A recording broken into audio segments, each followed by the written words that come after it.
हाँ तो class 12th वालों, क्या हाल चाल है तुम्हारे। आई होप तुम एकदम बढ़िया होंगे। मैं जानता हूँ अब तो तुम अपना सारा समय वेस्ट कर चुके हो और जो फिलहाल में तुम्हारे हाफ ईयरली के एग्जाम हुए हैं वो भी कुछ खास नहीं गए हैं और तुम्हें लगता है कि हर एक सब्जेक्ट में से मुझे थोड़ा बहुत आता है लेकिन अच्छे से किसी का भी नहीं आता।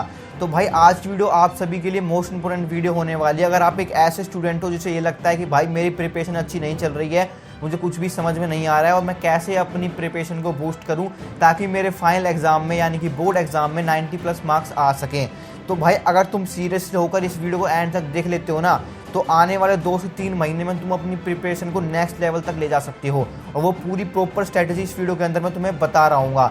बस शर्त इतनी सी है, जो बातें इस वीडियो में बताई जाएंगी इस वीडियो को खत्म होने के बाद उनको आपको इंप्लीमेंट करना स्टार्ट कर देना है। तो चलिए बिना देरी के वीडियो को स्टार्ट करते हैं। Let's begin. तो सबसे पहले हम स्टार्टिंग करते हैं अपनी सिलेबस को लेकर। अब आप में से मोस्ट ऑफ द स्टूडेंट ऐसे होंगे जिनका सिलेबस 15% हुआ होगा, किसी का 20% हुआ होगा, किसी का 30% हुआ होगा। मैं जानता हूँ जितना सिलेबस तुम्हारा स्कूल में हुआ है उसके अकॉर्डिंग तुम्हारा सिलेबस आधा भी नहीं हुआ होगा। अगर मैं सही हूँ तो कमेंट करके ज़रूर बता देना, ठीक है। तो आज की वीडियो में तुम्हें प्रैक्टिकल तरीका बताता हूँ कि तुम्हें राइट तरीके से कैसे सिलेबस को कंप्लीट करना है ताकि तुम्हारे बोर्ड एग्जाम आने तक वो सिलेबस तुम्हारे माइंड में रिटेन रहे और तुम्हारी मल्टीपल टाइम भी रिवीजन हो जाए। तो सबसे पहले तुम्हें करना है, सबसे पहले तो तुम्हें ना टोटल चैप्टर देख लेने कितने चैप्टर्स हैं। टोटल चैप्टर, अब कौन से टोटल चैप्टर मैं कह रहा हूँ, टोटल चैप्टर तुम्हें वो देखने हैं जो तुम्हारे मेन सब्जेक्ट्स हैं। फॉर एग्जाम्पल के लिए मैं तुम्हें बता देता हूँ, मैंने काउंट कर रखे हैं टोटल चैप्टर तुम्हारे कितने होते हैं। तो सबसे पहले फिजिक्स की बात करते हैं। तो हम फिजिक्स में मैं क्लास 12th के लिए पर्टिकुलरली बता रहा हूँ स्पेशली, तो क्लास 11th वालों के लिए इसके बाद वीडियो बनाऊंगा। तो क्लास 12th में जो आपके फिजिक्स में टोटल चैप्टर्स हैं वो 14 चैप्टर्स हैं सेमीकंडक्टर तक, ठीक है। और केमिस्ट्री में जो आपकी टोटल यूनिट्स हैं यानी कि जितने चैप्टर्स हैं वो टोटल 10 चैप्टर्स हैं। तो 14 और 10 कितने चैप्टर्स हो गए, 24 चैप्टर्स हो गए, ठीक है। तो अब बात बचती है बायोलॉजी वाले स्टूडेंट्स की और मैथमेटिक्स वाले स्टूडेंट्स की। तो दोनों के लिए बताने वाला हूँ, टेंशन मत लो। अब ऐसा मत सोचो भाई बायो के लिए नहीं बताया, मैथ के लिए बताया, ठीक है। फिजिक्स केमिस्ट्री दोनों का सेम है। अब बायो की बात करते हैं तो बायो में टोटल आपके 15 चैप्टर्स हैं, लेकिन आपके जो CBSE के बोर्ड एग्जाम में 13 चैप्टर्स ही आ रहे हैं। तो टोटल 13 चैप्टर्स हो गए। अब 24 वो हो गए और 13 ये हो गए, तो कितने हो गए टोटल, 37 चैप्टर्स हो गए। तो PCB वालों के टोटल 37 चैप्टर्स हैं फाइनल एग्जाम के लिए, बोर्ड एग्जाम में। अब बात करते हैं हम PCM वालों की। तो PC फिजिक्स केमिस्ट्री की तो सेम ही रहेंगे दोनों में। अब आते हैं मैथमेटिक्स में। तो मैथमेटिक्स में भाई सिमिलर तुम्हारे 13 चैप्टर्स ही हैं बायोलॉजी की तरह। बायोलॉजी में भी 13 है, मैथमेटिक्स में भी 13 है, तो तुम्हारे भी 37 चैप्टर हो गए टोटल। तो PCB वालों के भी 37 चैप्टर्स हैं टोटल और PCM वालों के भी 37 चैप्टर्स हैं टोटल्स। तो अब देखो तुम्हें सिलेबस कैसे कंप्लीट करना है। तो सबसे पहले तो तुम्हें 37 चैप्टर में से कुछ चैप्टर्स तो तुम्हें आते होंगे। अब ऐसा तो बिल्कुल नहीं है कि भाई एक भी चैप्टर तुम्हें नहीं आता। कुछ बच्चे को कच्चा पक्का आता होगा, कुछ बच्चे को अच्छे से आता हो कुछ चैप्टर्स, ठीक है। अब ये जो मान लो 37 चैप्टर मैंने PCM और PCB के बताए हैं, कैलकुलेशन ईजी करने के लिए मैं मान के चल रहा हूँ आपको है ना 7 चैप्टर्स आते होंगे। अब 2 चैप्टर केमिस्ट्री के हो सकते हैं, 2 चैप्टर फिजिक्स के हो सकते हैं, 3 चैप्टर बायो के हो सकते हैं, या फिर जो मैथ का बच्चा है 3 चैप्टर मैथ के हो सकते हैं। तो इस तरीके से मैं अजम्पशन मान के चल रहा हूँ। तो हो सकता है आपके ज़्यादा चैप्टर हो गए होंगे। तो आपको क्या करना है, अब जो रिमेनिंग चैप्टर्स बचे हैं ना आपको अपने अकॉर्डिंग सेट कर लेना है। जितने भी आपके रिमेनिंग चैप्टर्स बचे हैं उनको आपको मार्क कर लेना है और देखना है कि भाई कितने चैप्टर मुझे पेंडिंग है। और 31 दिसंबर से पहले हमें चैलेंज लेना है कि 31 दिसंबर से पहले हम अपना जो सिलेबस है वो 90% सिलेबस कंप्लीट कर लेंगे विद रिवीजन के साथ, एक बार रिवीजन के साथ, ठीक है। 100% सिलेबस ही कंप्लीट करने की नहीं कह रहा हूँ मैं, और 100% सिलेबस तुम कंप्लीट भी मत करना। 80% सिलेबस कंप्लीट करके भी तुम 90% प्लस मार्क्स ला सकते हो। अब तुम भाई ये कैसी बात कर रहा है, 80% से 90% मार्क्स कैसे आ जाएंगे? भाई बिल्कुल आ सकते हैं, क्योंकि हर एक चैप्टर्स में तुम्हें PhD करने की जरूरत नहीं है। तुम्हें सिर्फ वही पढ़ना है जो एग्जाम में पूछा जाता है, जो एग्जाम के लिए इंपॉर्टेंट है। हमें सिलेबस की PhD नहीं करनी है, ठीक है। तो वही तरीका मैं तुम्हें बताने वाला हूँ। तो तुम्हें क्या करना है, जितने भी चैप्टर तुम्हारे रिमेनिंग पेंडिंग है उसमें तुम्हें, अब देखो कुछ बच्चे के जो ऐसे होंगे जो एकदम फ्रेश चैप्टर्स होगा, किसी का चैप्टर्स का, जैसे कि आपका रे ऑप्टिक्स वाला होगा एकदम फ्रेश चैप्टर्स होगा, ठीक है। और केमिस्ट्री में मान के चल रहा हो ऑर्गेनिक का कोई फ्रेश चैप्टर होगा, और इसी तरीके से बायोलॉजी में कोई फ्रेश चैप्टर होगा। तो उसका करने का तरीका अलग है। और जो तुम्हारा कच्चा पक्का चैप्टर्स है ना, जैसे कि कुछ चैप्टर ऐसे होंगे जो कच्चे पक्के होंगे, जो थोड़ा बहुत पढ़ रखे हैं लेकिन अच्छे से नहीं आते, उनका तरीका अलग है, ठीक है। तो सबसे पहले तो मैं उनका तरीका बताता हूँ जो कच्चे पक्के तुमने कर रखे हैं। तो कच्चे पक्के वाले को तुम्हें क्या करना है, सबसे पहले तो तुम्हें क्या करना है, एक है ना 1 शॉट वीडियोस देखनी है। देखो अब मैं वन शॉट वीडियो के लिए भी तुम्हें एक पर्टिकुलर चैनल सब्जेक्ट के लिए बताने वाला हूँ, तो ध्यान से सुनना, बहुत इंपॉर्टेंट चीज़ आने वाली है अब इस सेक्शन को, ठीक है। तो अब इस समय पर हमें उस चैनल को फॉलो करना है जो हमारी बोर्ड लेवल की प्रिपरेशन करवा रहा हो। अब तुम है ना क्या करते हो, जो तुम्हारा फेवरेट टीचर है, अब मान लो तुम टारगेट कर रहे हो कंपटीशन एग्जाम के लिए, ठीक है, लेकिन पहले हमें बोर्ड एग्जाम देना है, तो बोर्ड एग्जाम का जो लेवल है ना वो अलग है और जो जेई और नीट का लेवल है वो अलग है। अब बहुत से स्टूडेंट क्या करते हैं, जो जेई लेवल के जो लेक्चर्स होते हैं यूट्यूब पर उनको देखने लग जाते हैं और उनका काफ़ी ज़्यादा टाइम वेस्ट हो जाता है। तो तुम्हें है ना भाई बोर्ड एग्जाम में थ्योरी लिख के आनी है, ठीक है, न्यूमेरिकल आपके कंसेप्चुअल क्वेश्चन आएंगे, ठीक है, और डिस्क्रिप्टिव पेपर रहने वाला है। तो हमें है ना उसके अकॉर्डिंग अपनी प्रिपरेशन करनी है, ना कि एमसीक्यूज लेवल के टाइप में क्वेश्चन की प्रैक्टिस करनी है। तो इसलिए मैं तुम्हें वही चैनल बताऊंगा जो तुम्हारी बोर्ड लेवल की प्रिपरेशन में हेल्प कर रहे होंगे। तो सबसे पहले मैं बात करता हूँ अपने फिजिक्स के लिए। फिजिक्स के लिए तुम्हें इस समय पर तुम्हें कौन सा चैनल देखना है, वो है भाई अभिषेक साहू फिजिक्स का। अभिषेक साहू फिजिक्स पे से आपको वो चैप्टर्स देख लेने हैं जो तुम्हारे कच्चे पक्के हैं, उनकी वन शॉट वीडियो देखनी है, ठीक है। वन शॉट वीडियोस देखने के बाद तुम्हें करना है उसी चैप्टर्स के जो इम्पोर्टेंट चैप्टर्स हैं, सॉरी उसी चैप्टर के जो इम्पोर्टेंट टॉपिक्स हैं जो प्रीवियस ईयर में आए हुए हैं उनकी आपको प्रैक्टिस करनी है और 10 न्यूमेरिकल एटलीस्ट उसके सोल्व कर लेने हैं, अगर वो न्यूमेरिकल वाला चैप्टर्स है।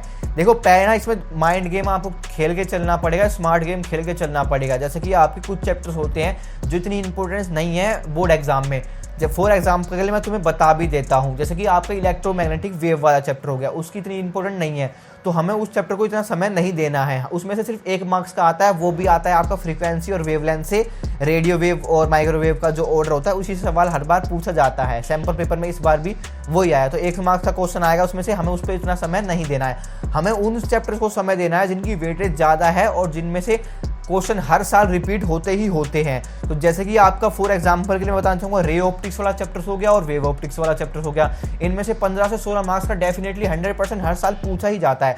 तो हमें इन चैप्टर्स को अच्छे से घोल के पी लेना है, इनके ही क्वेश्चन प्रैक्टिस करने हैं, इनके ही डेरिवेशन सोल्व करनी है, इनके ही न्यूमेरिकल लगाने हैं। तो बस इस तरीके से हमें स्ट्रैटेजी रखनी है। सिमिलरली आपको अदर चैप्टर्स में रखना है।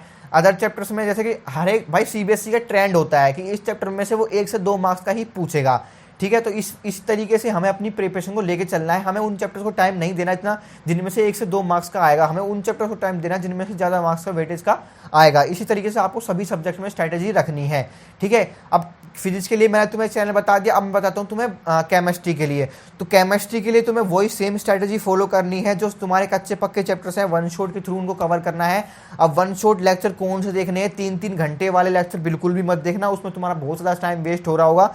तुम्हें लेक्चर देखने 1 से 1.5 घंटे में जो तुम्हारा वन शॉट कवर हो रहा हो, ठीक है। अगर कोई बड़ा चैप्टर है, ऑर्गेनिक का चैप्टर है, तो आप 2 घंटे मैक्स टू मैक्स दे सकते हो, ठीक है। लेकिन छोटे चैप्टर के लिए जैसे सॉल्यूशन चैप्टर हो गया यार, तुम्हारा केमिकल काइनेटिक्स हो गया, इसका 1 से 1.5 घंटा इनफ होता है रिवीजन के लिए, या फिर जो तुम्हें कच्चा पक्का चैप्टर एक बार पढ़ रखा है। और तुम एकदम फ्रेश स्टार्टिंग कर रहे हो तो तुम एटलीस्ट तुम्हारे जो ड्यूरेशन रहनी चाहिए लेक्चर की वो 2 घंटे रहनी चाहिए। फ्रेश चैप्टर के लिए मैं तुम्हें बता रहा हूँ। तो चैनल का नाम बताता हूँ मैं, वो चैनल है भाई भारत पंचाल केमिस्ट्री। भारत पंचाल के सर से, भारत पंचाल चैनल के सर से तुम्हें केमिस्ट्री पढ़नी है वन शॉट के थ्रू, उन्हीं से क्वेश्चन प्रैक्टिस करने हैं, ठीक है। और शॉर्ट नोट्स तुम्हें जरूर बनाने हैं। अब देखो जो चैप्टर तुमने कंप्लीट कर चुके हो उनके तुमने शॉर्ट नोट नहीं बनाए तो उनको अभी तुम्हें छोड़ सकते हो। उनके लिए तुम क्या कर सकते हो, जो भी तुम्हें यूट्यूबर पसंद है, जो भी तुम्हें एडुकेटर पसंद है यूट्यूब पे, उसके तुम नोट्स डाउनलोड करके उनके प्रिंट आउट निकलवा के उनसे पढ़ लेना। लेकिन आगे जो चैप्टर तुम पढ़ने जा रहे हो उनके तुम्हें खुद ही सेल्फ नोट्स बनाने हैं, शॉर्ट नोट्स बनाने हैं। अब शॉर्ट नोट्स का तरीका मैं तुम्हें बता देता हूँ। शॉर्ट नोट्स का तरीका तुम्हें क्या करना है, जब तुम लेक्चर देख रहे होते हो उस लेक्चर से रिलेटेड जो भी तुम्हारे माइंड में स्टोर हो रहा होता है उसको बस नोट डाउन कर लो। इंपॉर्टेंट कंसेप्ट हो गया, इंपॉर्टेंट फॉर्मूला हो गया, ठीक है, कोई इंपॉर्टेंट न्यूमेरिकल है जिसमें कोई डिफरेंट कंसेप्ट लग रहा है तो वो वाला न्यूमेरिकल उसमें नोट डाउन कर लिया। तो इस तरीके से तुम्हें शॉर्ट नोट्स बनाने हैं। जो तुम्हारे लॉन्ग नोट्स हैं, जो तुम्हारे रफ नोट्स हैं, जो तुम्हारे स्कूल नोट्स हैं, क्लास नोट्स हैं, वो तुम्हारे क्लास में चल रहे हैं, साइड में उन्हें चलने दो, ठीक है। वो इतना प्रेफरेंस तुम्हें नहीं देनी है। अब देखो शॉर्ट नोट्स हैं तुम्हारे ना जेई लेवल के, जब तुम कॉम्पिटिशन की तैयारी कर रहे हो वो उस टाइम पर भी तुम्हें काम आ रहे होंगे, और बोर्ड लेवल जब तुम्हारा नज़दीक आ जाएगा, प्री बोर्ड आ जाएंगे, जब तुम जनवरी में रिवीजन कर रहे हो तब भी तुम्हारे काम आ रहे होंगे। तो इस तरीके से तुम्हें नोट्स बना के चलने हैं, शॉर्ट नोट्स। अब बात करते हैं केमिस्ट्री के लिए बता दिया मैंने चैनल, और फिजिक्स के लिए बता दिया। अब बायोलॉजी और मैथमेटिक्स के लिए मैं तुम्हें एक चैनल बताता हूँ। बायोलॉजी और मैथमेटिक्स के लिए तुम्हें फॉलो करना है भाई एनसीईआरटी वाला जो चैनल है ना, उस पर जाना। उस पर जो भी टीचर तुम्हें वन शॉट के थ्रू वीडियो पढ़ा रहा है बायोलॉजी की और मैथमेटिक्स की, उनको आंख बंद करके फॉलो कर लेना, वो बेस्ट है। ज़्यादा भटकोगे, ज़्यादा रिसोर्सेज पर घूमोगे तो कहीं के भी नहीं रहोगे, ना इधर के रहोगे ना उधर के रहोगे, और तुम्हारा सारा माइंड में ब्लेंडर हो जाएगा। तुम्हें लगेगा भाई इससे भी पढ़ लूँ, इससे भी पढ़ लूँ, इससे भी पढ़ लूँ, और आना लिमिटेड है बोर्ड एग्जाम में, तो इतना सारा पढ़ के क्या करोगे भाई? फिर हमें कॉम्पिटिशन एग्जाम भी देना है ना, तो इतना ज़्यादा स्टोर मत करके रखो, जो हमारा लिमिटेड रिसोर्स है वही हमें रखना है बस, ठीक है, इतना ध्यान रखना है। तो अब बात करते हैं भैया टाइम मैनेजमेंट के लिए क्या करें। स्कूल जाते हैं, कोचिंग जाते हैं, घर पे आके थक जाते हैं, टाइम नहीं मिलता। तो भाई मैं तेरे को एक सिंपल सी लाइन बता रहा हूँ, अगर तुझे लगता है कि भाई तू 3 घंटे एटलीस्ट नहीं दे पा रहा सेल्फ स्टडी के लिए, तो भाई तू भूल जाइए, तू बोर्ड एग्जाम में 90+ मार्क्स स्कोर कर पाएगा। क्योंकि अगर तुमने आने वाले 3 महीनों में 2 से 3 महीने मान के चलो, यही 2 से 3 महीने है इफेक्टिवली जो तुम अच्छे से प्रोडक्टिव टाइम के साथ अपनी स्ट्रेटजी के साथ अपनी स्टडी कर पाओगे 2 से 3 महीने में। उसके बाद तुम्हें बिल्कुल भी समय नहीं मिलने वाला। प्रैक्टिकल तुम बनाओगे, प्री बोर्ड दोगे, प्री बोर्ड की अलग टेंशन रहेगी, प्रैक्टिकल की अलग टेंशन रहेगी, और आगे जो बोर्ड एग्जाम आने वाले उनकी अलग टेंशन रहेगी। तो इसलिए कह रहा हूँ जो आने वाले 2 से 3 महीने, इसको अपना एकदम टाइम मैनेजमेंट के साथ शेड्यूल फिक्स कर लो, जिसमें एटलीस्ट कम से कम आप 3 घंटे की सेल्फ स्टडी निकाल रहे हो। अब 3 घंटे में तुम्हें कॉम्बिनेशन लेके चलना है अपने 2 सब्जेक्ट का।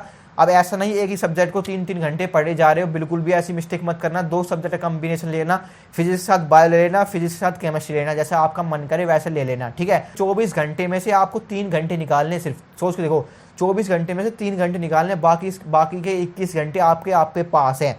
तो ये सारी बातें तुम्हें ध्यान रखनी है। अगर तुम ये सारी बातें ध्यान रखते हो और आने वाले 2 से 3 महीने में इस स्ट्रेटजी के अकॉर्डिंग अपनी प्लान रखते हो, तो तुम अपनी डेफिनेटली अपने प्री बोर्ड एग्जाम में बहुत ही अच्छा स्कोर फोड़ोगे, और फाइनल एग्जाम आने तक तुम्हारी प्रिपरेशन एकदम नेक्स्ट लेवल की हो जाएगी। और एक और इम्पोर्टेंट चीज़ बता दूं मैं, प्रीवियस ईयर क्वेश्चन तुम्हें सोल्व करने हैं। जैसे तुम्हारा चैप्टर कंप्लीट हो जाता है, उसके प्रीवियस ईयर क्वेश्चन तुम्हें लगाने हैं। उसके बाद तुम्हें सैम्पल क्वेश्चन पेपर लगाने हैं। अब देखो सैम्पल पेपर सीबीएसई ने रिलीज़ कर दिया है, तो जो भी चैप्टर तुम्हारा कंप्लीट होता है, सैम्पल पेपर खोलना है सीबीएसई का, उसमें से तुम्हें एनालाइज करना है कि भाई इस चैप्टर में से किस टाइप का क्वेश्चन आ रहा है, तो उसी टाइप की क्वेश्चन तुम्हें प्रैक्टिस करना स्टार्ट कर देना है। अब सैम्पल पेपर तुम्हें परचेज कर लेने भाई, जैसे तुम्हारा चैप्टर खत्म होता है तो उस चैप्टर्स के सैम्पल पेपर में से क्वेश्चन प्रैक्टिस करना स्टार्ट कर देना। अगर तुम्हारे से सैम्पल पेपर के क्वेश्चन प्रैक्टिस हो रहे हैं, सोल्व हो रहे हैं, तो तुम्हें समझ में आ जाएगा कि भाई हाँ ये चैप्टर मेरा प्रिपेयर हो गया है, अब मुझे नेक्स्ट चैप्टर में मूव ऑन करना चाहिए। तो ये सारी पूरी स्ट्रेटजी आज की वीडियो मैंने तुम्हें बता दी है। अगर तुम इसको फॉलो करते हो तो तुम डेफिनेटली अपने बोर्ड एग्जाम में बहुत ही अच्छा स्कोर फोड़ लोगे, और अपने सिलेबस को बहुत ही जल्दी कंप्लीट भी कर लोगे। और मल्टीपल टाइम नहीं तो भाई कम से कम 2 बार तो रिवाइज करके ही जाना। अगर तुम्हें 2 बार भी रिवाइज कर लेते हो ना जो सिलेबस तुम करने वाले हो, तो तुम्हारे लिए बहुत रहेगा, बहुत ज़्यादा रहेगा 2 बार भी अगर तुम अच्छे से रिवाइज कर लेते हो तो आई होप तुम्हें वीडियो हेल्पफुल लगी होगी। ऐसे हेल्पफुल एंड मोटिवेशनल कंटेंट के लिए इस चैनल को सब्सक्राइब कर लेना। और एक और इम्पोर्टेंट बात बता दूं, अगर तुम इस वीडियो को यहाँ तक देख रहे हो ना, तो भाई तुम्हारे लिए एक सरप्राइज़ है और गिफ्ट भी कह सकते हो। तो मैं ना इस चैनल में बहुत ही जल्द एक गिव अवे करने वाला हूँ, जिसमें आपको मैं पास्ट 10 ईयर्स के सैम्पल पेपर प्रोवाइड करूँगा, PYQ जिसे कहते हैं उस सवाल के। तो उसके लिए तुम्हें सिंपल से सब्सक्राइब करके रख लेना है। जैसे कोई अपडेट आती है तो मैं इस चैनल पर अपडेट कर दूंगा कि मैं कब गिव अवे करूंगा, तो सब्सक्राइब जरूर कर लेना। तो see you in the next video, तब तक के लिए गुड बाय।